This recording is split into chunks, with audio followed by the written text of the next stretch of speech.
Hello friends. तो चलो आज ये हमारा लेक्चर नंबर 6 है इलेक्ट्रिसिटी पर। और इसके बाद जो लेक्चर नंबर 7 आएगा वो आखिरी लेक्चर होगा इलेक्ट्रिसिटी पर। और फिर एक लेक्चर नंबर 8 आएगा जिसमें मैं आपको एनसीईआरटी के न्यूमेरिकल्स जो हैं वो सॉल्व करवाऊंगा। तो आज जो है वो हमारा टॉपिक है heating effect of electric current.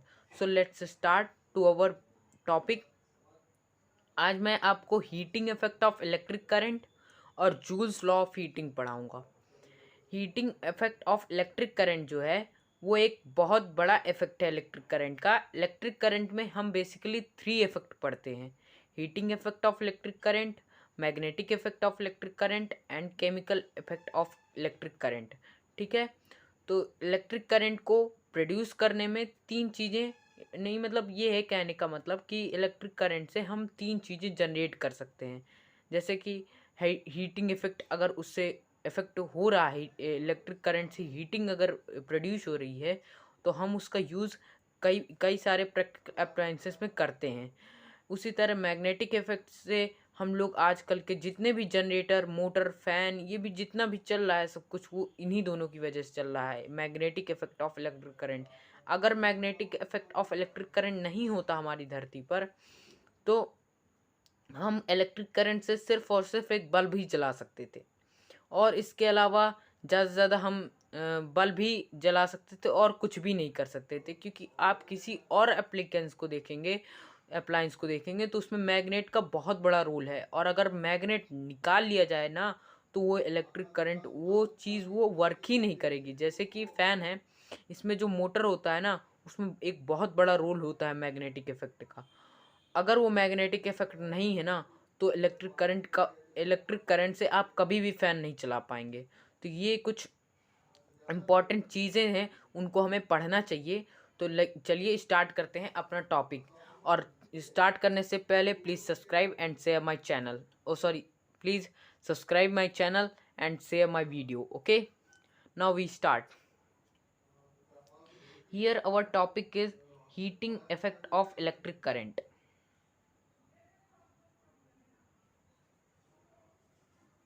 Okay, तो चलिए पहले जान लेते हैं हीटिंग इफेक्ट आता कैसे है। तो देखिए, इलेक्ट्रिक करंट जब फ्लो होता है किसी कंडक्टर से, तो जैसे कि मैंने आपको बताया था उसमें रेजिस्टेंस होता है और साथ ही साथ क्या होता है उसमें उसमें एक एटम्स होते हैं जो कि रेजिस्ट करते हैं।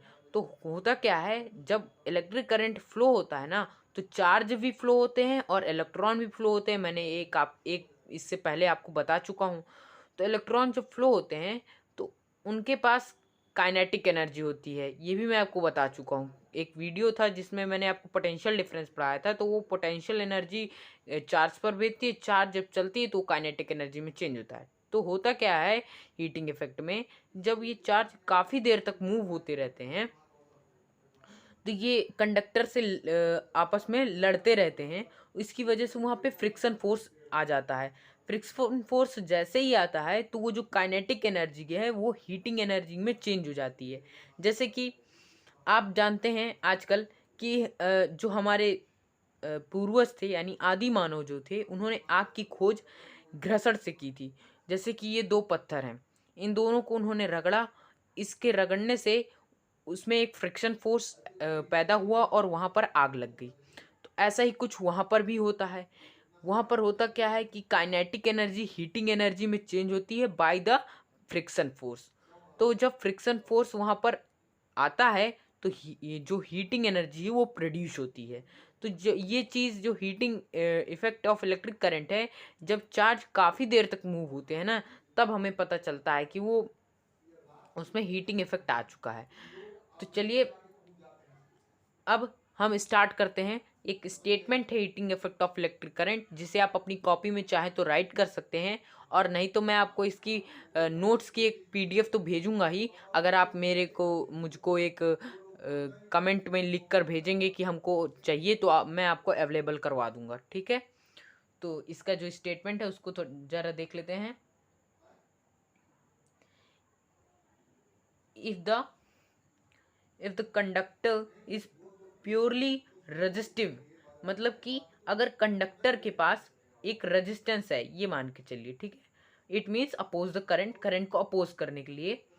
Then the source of energy, जो सोर्स है एनर्जी का, क्या है source of energy? Battery. Okay, continuously get dissipated in the form of heat. तो होता क्या है, जैसे कि मैंने आपको बताया था कि वो जो बैटरी होती है वो उस चार्ज को बार बार फ्लो करवा रही है, और फ्लो करवाने से उसमें काइनेटिक एनर्जी ज़्यादा से ज़्यादा प्रोड्यूस हो रही है इन द फॉर्म ऑफ हीट। तो जब वो एनर्जी, जो सोर्स ऑफ एनर्जी जो होती है, वो जब हीटिंग एनर्जी में चेंज हो जाती है तो उसी को हम कहते हैं, this is known as heating effect of electric current. अगर ये आपको थोड़ा समझ में ना आया हो, क्योंकि ये थोड़ा सा हाई लेवल की मैंने यहाँ पर लिख दी है, तो अगर आप कहेंगे तो मैं आपको एक अच्छा से स्टेटमेंट आपको नोट्स में अवेलेबल करवा दूंगा। अभी के लिए आप सिर्फ समझिए कि क्या होता है ये, ठीक है। तो यहाँ पर एक heating effect of electric current को मेज़र करने के लिए कि कितना उसमें हीट एनर्जी प्रोड्यूस हो रही है, इसके लिए एक फार्मूला है। तो वो फार्मूला कहाँ से लाया गया पहले ये देख लेते हैं। ओके, तो जैसे कि आप जानते हैं कि एक फार्मूला आपने पढ़ा रखा है कि वोल्टेज यानी potential difference is equal to work done upon charge, it means joule per coulomb. Okay, तो देखिए है वो मैंने यहाँ पे पढ़ाना क्या है मुझको कि वर्क डन जो है वो एनर्जी के इक्वल होती है, आपको पता है बहुत अच्छे तरीके से, 9th क्लास में आपने पढ़ चुके हैं। और एनर्जी जो है वो किसी भी तरीके की हो सकती है। तो यहाँ पर जो एनर्जी चेंज हो रही है वो हीट एनर्जी है। तो इसकी जगह हम वर्क डन की जगह, क्योंकि वो वर्क डन ही तो हो रहा है जो उस एनर्जी को प्रोड्यूस कर रहा था, वो वोल्टेज ही तो है जो वहाँ पर चार्ज फ्लो हो रहे थे। तो चार्ज फ्लो होने से क्या होता है, चार्ज में ही तो वो वर्क डन हो रहा है, ये चार्ज है इसी में तो वर्क डन हो रहा है, इसी की वजह से तो वो हीटिंग एनर्जी प्रोड्यूस होती है। तो इस वजह से यहाँ पर W क्योंकि H के इक्वल होता है, H हम हीटिंग इफेक्ट है, हीटिंग एनर्जी है, और ये W वर्क डन है। ओके, तो यहाँ पर W की जगह अगर हम H रख देंगे तो कुछ ये बन जाएगा, ठीक है। और जब हम इसको फॉर्मुलेट करेंगे, मतलब ये यहीं पर रखा रहेगा, इसको यहाँ पर ले जाएंगे तो H is equal to V into Q आ जाएगा, सही है। तो यहाँ से एक फॉर्मूला निकल के आया कि heating effect of electric current is equal to voltage into charge. Okay, I think that's clear now. अब हम अच्छी तरीके से जानते हैं कि क्यू आई टी के इक्वल होता है। I T, what is I T? तो चलो इसको भी थोड़ा देख लेते हैं। आपने ये वाला एक फॉर्मूला पढ़ा होगा, I is equal to Q upon T, ठीक है।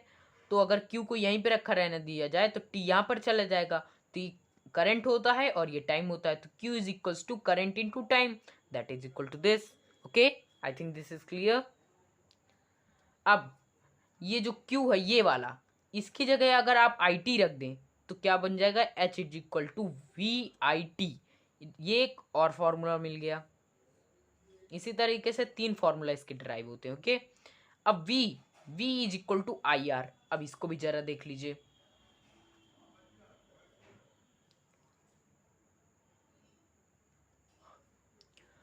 v is equal to I R कैसे आया ये आपको पता होना चाहिए। कैसे आया, ओम्स लॉ से। v is directly proportional to current and r is the constant and that is proposed by Ohm's, George Simon Ohm, and this is called the Ohm's law. Okay, तो ये आपको पता है, मुझे अच्छी तरीके से पता है कि आपको ये पता है कि v is equal to I R होता है। अब v की जगह हम आई आर रख देंगे तो क्या बन जाएगा, I R into I T. अगर इसको और थोड़ा फॉर्मुलेट करेंगे तो हमें मिल जाएगा h is equals to I square T. Okay, अब ये एक तीसरा फॉर्मूला हो गया। तो आपके पास कितने फॉर्मूला हीटिंग इफेक्ट के आए, 1 2 और ये 3, ठीक है। अब ये जो तीसरा वाला जो फॉर्मूला आप देख रहे हैं ना, h is equal to I square into T, I square R into T, ये एक बहुत बड़ी चीज़ है। ये फॉर्मूला जो है ये पहले नहीं, हम पहले भी पता चल गया था, लेकिन ये उस टाइम पे नहीं पता चला था जब हमने heating effect of electric current पढ़ा था। इसको पहले एक जूल्स नामक एक साइंटिस्ट थे, उन्होंने पहले इसको बताया था किसी तरीके से कि क्या होता क्या है इसमें, ठीक है। तो एक चीज़ जान लेते हैं कि heating effect of electric current की, हीटिंग एनर्जी की जो यूनिट होती है वो जूल होती है। जैसे कि आप जानते हैं वर्क डन की जूल होती है, एनर्जी की जूल होती है, तो हर एक एनर्जी की जूल ही होती है, ठीक है। तो अब हम जो पढ़ने जा रहे हैं वो बहुत ही इंपॉर्टेंट है और बोर्ड में बहुत बार पूछा गया क्वेश्चन है, जूल्स लॉ ऑफ हीटिंग। तो चलिए जानते हैं जूल्स लॉ ऑफ हीटिंग, जो कि डायरेक्ट रिलेट है H is equal to I square into T. ठीक है, I square R into T, sorry. तो चलिए जो जूल्स लॉ ऑफ हीटिंग पढ़ते हैं। देखिए, जूल्स ने जो हीटिंग का एक लॉ दिया था उसमें उसने 3 बातें बताई थी, तो वो तीनों बातें डिस्कस करेंगे। तो एक स्टेटमेंट है, थोड़ा देख लीजिए। Heat is produced in a resistor is, मतलब हीट कैसे एक रजिस्टर में प्रोड्यूस होती है। देखिए, होता क्या है कि डायरेक्टली हीट एनर्जी जो होती है, सॉरी यहाँ पर थोड़ा आवाज़ आ रही थी तो अब वो शांत हो गई है। जो हीट एनर्जी होती है वो डायरेक्टली प्रोपोर्शनल होती है to the square of the current. Okay, एक बात यहाँ से पता चली थी हमको कि जो हीट होती है वो हमेशा करंट के स्क्वायर से प्रोपोर्शनल होती है। मतलब अगर करंट का स्क्वायर जितना ज़्यादा होगा उतनी ज़्यादा हीट एनर्जी होगी। ठीक है, अब इसके 2 स्टेटमेंट और रह गए हैं, चलिए उनको पढ़ते हैं। ये दूसरा स्टेटमेंट है जिसमें ये लिखा है कि heat energy is directly proportional to resistance of the current. मतलब H is directly proportional to resistance, मतलब जितना ज़्यादा रेजिस्टेंस हम देंगे ना किसी कंडक्टर, उतना ज़्यादा उसमें हीटिंग इफेक्ट आएगा। ओके, तीसरा जो स्टेटमेंट है कि heat is directly proportional to the time for which the current flows through the resistor. जितना ज़्यादा देर से टाइम, जैसे कि आपने देखा होगा कई बार आप काफ़ी देर तक मोबाइल चलाते हैं तो आपका मोबाइल गर्म हो जाता है। क्यों? क्योंकि हीट जो है वो आप जो चला रहे हैं, मतलब कोई भी रजिस्टर जो यूज़ कर रहे हैं उसके जो उतना टाइम ले रहा है उसके डायरेक्टली प्रोपोर्शनल होता है। तो यहाँ से एक चीज़ और पता चल गई कि heat is directly proportional to time. तो अब इन तीनों को रिलेट कर देंगे जब हम, तो हमें मिल जाएगा H is proportional to I square into T. ठीक है, अब यहाँ पर अब प्रोपोर्शनल के साइन को हटाएंगे तो यहाँ पर एक कांस्टेंट आ जाएगा जो कि k है, और k की वैल्यू 1 है यहाँ पर। ठीक है, और इसलिए इसका जो फॉर्मूला यहाँ से डिराइव हो गया, H is equals to I square R into T. Okay, तो आई थिंक आपको सब कुछ क्लियर हो गया होगा, और ये फॉर्मूला वहाँ से भी आप ड्राइव कर सकते हैं, यहाँ से भी ड्राइव कर सकते हैं, पर बोर्ड के पॉइंट ऑफ व्यू से कैसे क्वेश्चन आता है ये आपको देखना पड़ेगा। कई बार ये आ जाता है कि joules law of heating define कीजिए, तो आपको ये फॉर्मूला इस तरीके से निकालना होगा जिस तरह मैंने अभी आपको दिखाया। और अगर डायरेक्ट ये निकालने के लिए आ जाए तो फिर आप वो वाला मेथड यूज़ कर सकते हैं। तो I hope your all doubts are clear and heating effect of electric current. If you have any doubt, any query, you can write in comment box. I can try to solve your problem. Okay, thank you for watching my video, and please share and subscribe my channel. Thank you.